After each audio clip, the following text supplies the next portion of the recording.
So, hello and welcome. I am here in the office with Katie, and I really appreciate you taking the time to do this interview with me. Oh, it's my pleasure. Thank you so much. And the reason why I have decided to interview Katie is that to me she's one of the masters in the world when it comes to embodiment and creativity. When it's come to embodiment of creativity, I think I'll say. And Yeah. yeah. I feel that you are such a great inspiration in terms of really living it, owning it in your body, and also you use it in your teachings when you interact with people in your relationships. And I mean, the more I have read your books and studied your work, the more I have come to see how deeply integrated it is in you. And yeah, that is really the reason why I admire your work a lot. Thank you. Well, I think at the heart of it is some simple but powerful practices, and they actually are practices. So Yeah. if I give my attention to them and I let myself engage in them day by day, it's just like building any muscle. I get better at it, and the big reward is that I get to feel more and more alive Yes. every day and enjoy being alive. So I don't have to get anything or do anything or buy anything in order to have that wonderful feeling of aliveness. And So I you- want everybody to have that. Yeah, that's very powerful. So you become the source of the aliveness. Yes. And yes, Yeah, I become my own renewable fuel source, yes. where I'm taking in and enjoying, but then I'm also giving the overflow and the ripples of my own aliveness, making that available for others. So it's not a sacrifice, it's more of my reservoir is filled and there's plenty to Yes. share. And that's what you give off when you teach and counsel and yes. Just for the people who doesn't know, can you tell a little bit about yourself and what got you interested in creativity? Well, I actually many years ago didn't think I was creative. When I first got together with my husband, Gay Hendricks, I thought he was the creative one and I would be the helper. And if I could just help enough and provide enough support, that would provide value for me. And what I discovered was that I really had my own longing to discover my own creativity. And as I started giving attention to that, it really came down to what is it that I most love to do, that I've always loved to do since I was a child. And my mother's first entry in my baby book that I didn't find until I was an adult was, Kathy loves to pull herself up in her crib and dance. Oh.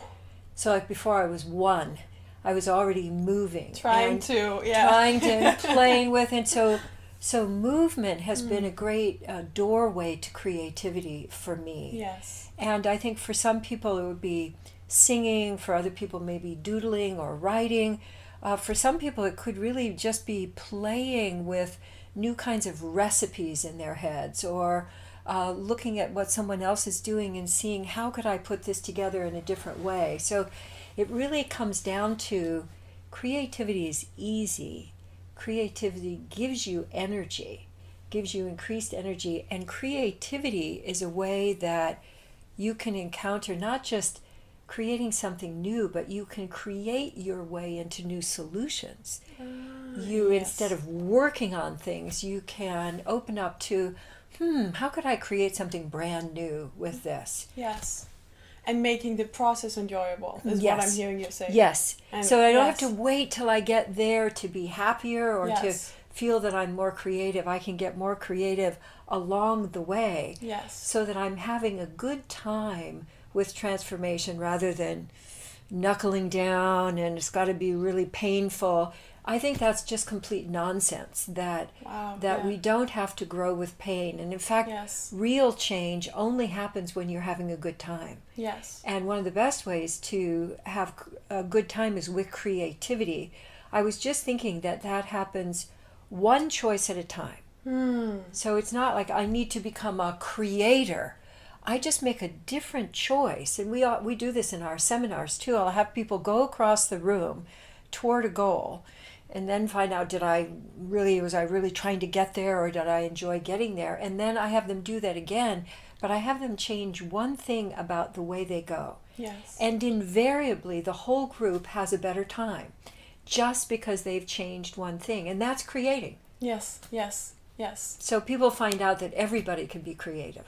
And that we are creative constantly. Yes. Yes. And that mostly, though, that is unconscious creativity. Yes. We're creating all the time, but mostly we're creating from an old template, from old patterns, which we creates what we don't want. Yeah, exactly. Like, and then we don't know how we got there, but it's mostly because of something we learned.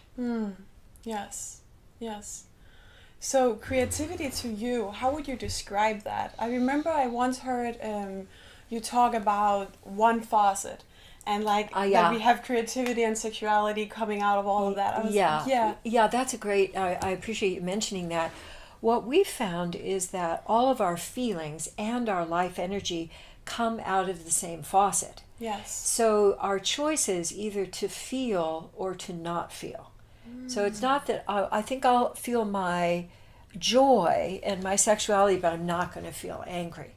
Yes. It doesn't work that way. It's really an on or off faucet. And so the more that you open up to your feelings, all of your feelings, the more life energy you experience and the more creativity you produce. They really all, it's an uprising energy in your body. So it requires that we're willing to open to the body, is what I'm hearing you say. Yes. Yeah. Without the body, we can have creative ideas, but there's no juice. It's as if you created a whole car with no engine. Yes.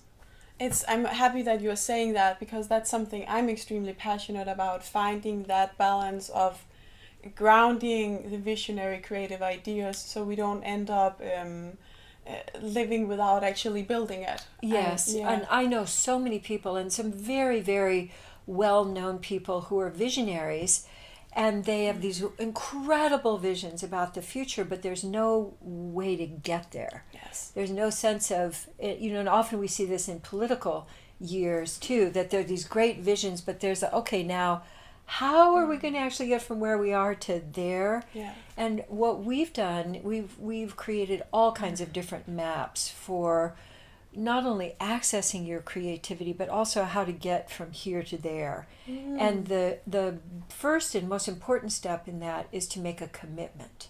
Yes. Is that you get your whole self in, I'm willing to really access my whole creativity. I commit to finding and expressing my full creativity. Yes.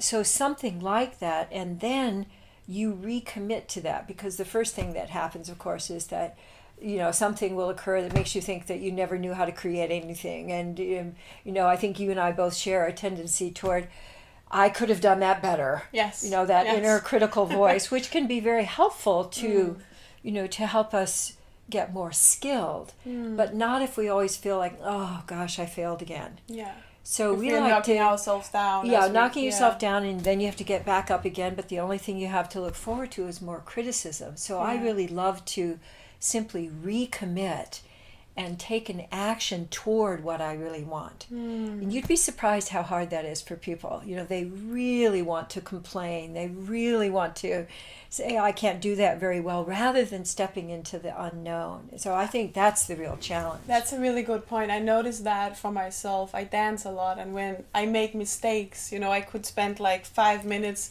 obsessing about it, where my teachers will be like, just do it again. Just do it again. I'm like, what? What? But that's... Exactly. So, it's just, that's such a great, and also it's kind of no big deal. Just do it again. Yeah.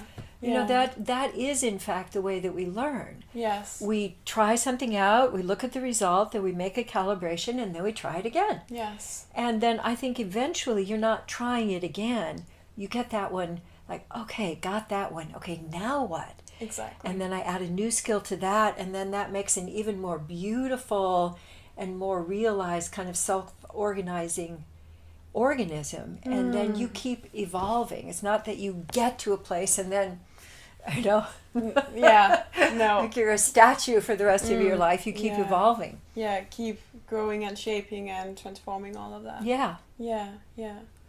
Very cool. Very cool.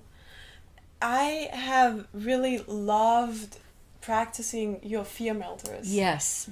And what they have done for me is that they have helped me kind of feel how fear had a grip in my body when it had it. And then it has also helped me move out of fear. So I'll be practicing the fear melters, for example, during a dance lesson. I'll also do it when I'm out with my husband and I can feel I'm being triggered by the waiter or the way we are driving or something. I'll be like, oh, okay, let me get back into flow. Wonderful. And I would love if we could share your fear melters, because it's something you have created, right? Yes.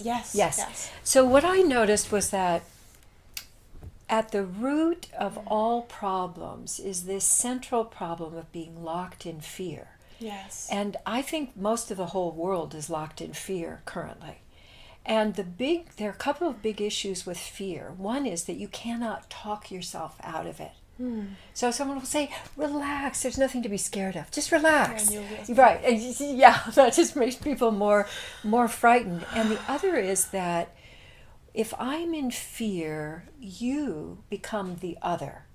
So our wiring is that if I'm in fear, you're the enemy. Yes. And it completely bypasses any logical or cognitive way of counteracting that. You become the enemy, and therefore anything I do, including killing you, is justified because you're the enemy. Yes. And it accesses our reptilian brain and completely bypasses our problem-solving brain. And gets us into do a lot of crazy stuff, or a lot of crazy stuff. I mean, just look around. Yes. So what I did was to devise 4 easy movements. Yeah.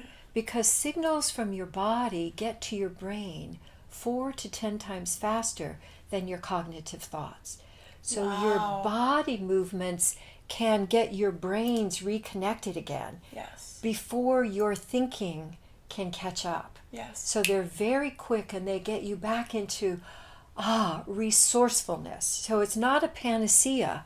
It's like, oh, okay, I'm here now, I'm present again, and I can respond rather than reacting.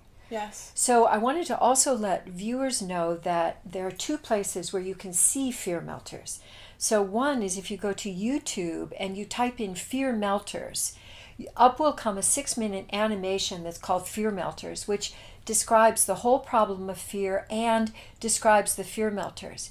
And if you go to our website, which is Hendricks.com, Hendricks.com, and you go to the relationship banner, at the bottom of that page, there's a paragraph about our new book, Conscious Loving Ever After.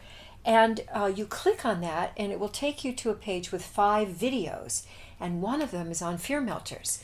So you get to see me teaching the fear melters, and then you get to see a couple using them. Very cool. In an interaction. Yes. So rather than, I could show them to you, but I think it would be easier for people, given that we want to have a short conversation right now, you can really look at those, over several times to make those moves. It's basically getting your body moving, because when we're in fear, we stop moving and we stop breathing. Yes. Yeah. And so just to get those going again, we get back in flow again and feel resourceful, feel connected, and then we can actually interact together, collaborate together, rather than being isolated and on our own.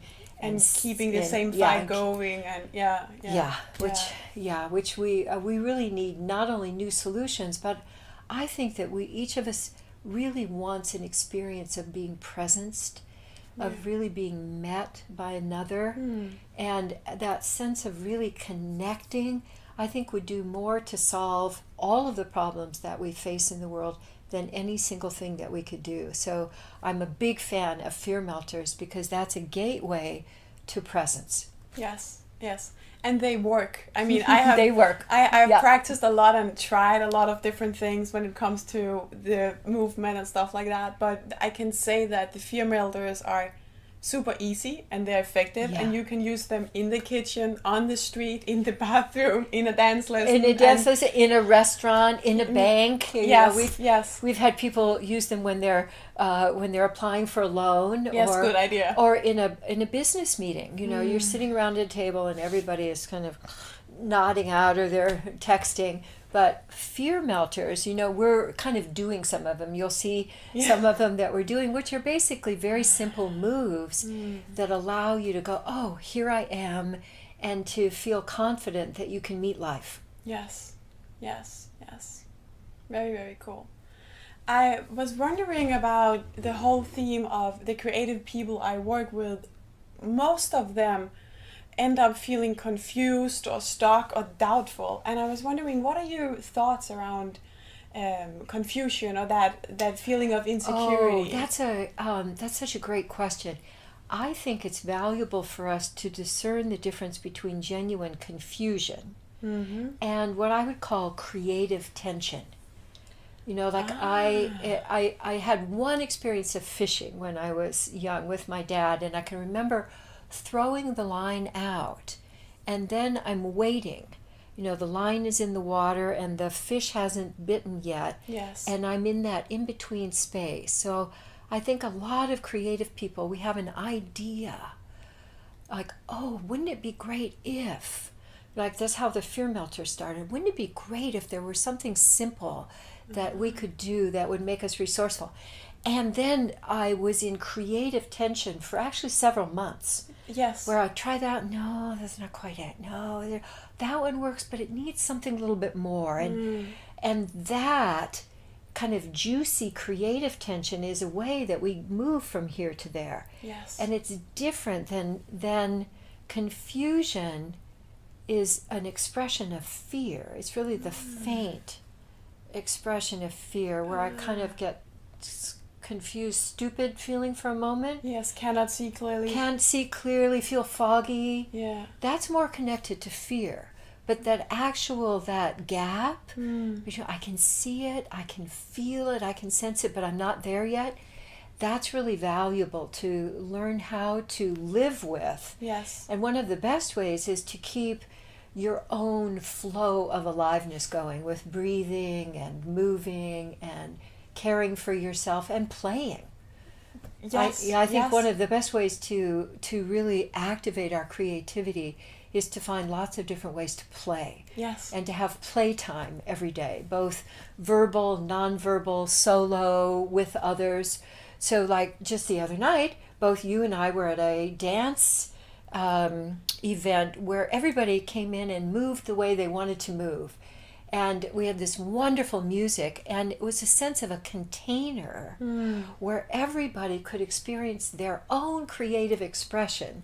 And get to be as free as wild as you. As free or as wild or as quiet. Yes. Some people were in the corner stretching, but a sense that creativity, the creative space can include everybody, and it can include all of your different moods. Yes. Both from really excited to really precise and refined, when you're working on just an aspect of something that you want to get just right. Yeah. Those are just as important, and they're all part of creativity. Yes. So how do you feel within yourself, whether it's like a creative process of waiting and discovering versus when you are in fear? Can you? Well, I just assume I'm in fear. You just if assume I'm you're having a problem, yes, and I would recommend this for at least a year. Yes. That if something feels jangly, I go ahead and do fear melters. So even if I'm not fearful, fear melters are going to open up more creative flow. Exactly, even more flow. Yeah. So I don't actually have to decide. You don't have to decide. Okay, that's cool. So you just do the fear melters anyway. Just do the fear melters and enjoy them. Yes. And that also, at least that's how I'm experiencing, that makes me able to sustain my flow more, my creative flow for a longer period of time. Longer periods of time. Yes. I also think it's very important in your creative process that you have alone time and still time. Yes. So that we're not always going and doing and producing, because the still time, whether that's meditating or taking a walk around the block or having a great hot bath, just that stillness of opening up to your inner space is really, really valuable. Yes. Keeps you in balance. Keeps you able to receive and listen and hear. And Yeah. Thank you so much, Oh, Katie. my great pleasure. I know that you are going to Europe. Can you tell us a bit about that? Yes, thank you for mentioning that. I'm planning it now, so the dates are not exact, but I'm very excited. I'm planning in May. Yeah. It's probably going to be in May, maybe early June of next year. Planning to be in the south of Germany, planning to be in Sweden, and planning to be in London. Wow. You should go check her out. So and you'll be able to find out about that on our website. We'll and on Facebook. Very cool. So if the viewers, if they go and sign up for your newsletter, they will be able to... Yes, they'll get all of that information. Awesome. Yeah. Awesome. Very, very good. Is there anything you want to say, or any tool you have, anything you want to recommend before we close up for today? Well, the one thing that keeps coming to me again and again is that I've really created the life of my dreams. I've created the relationship of my dreams one choice at a time. Yes. And really just our next choice can be a new choice that then builds on a new choice that begins taking us in a new direction in a friendly way. So remember, it's not the whole mountain, it's just the next choice. Yes. And what do you really want for this next choice? That's super powerful. I think it's important, for many of us, and I can see that, that tendency in myself as well, to want to stretch it and jump it and, get through and do it all right now. Yes, and get it all perfect in one take. Yeah. And as you're saying, it doesn't happen that way. It really does happen with, and being creative in the next move or the next step. Yes.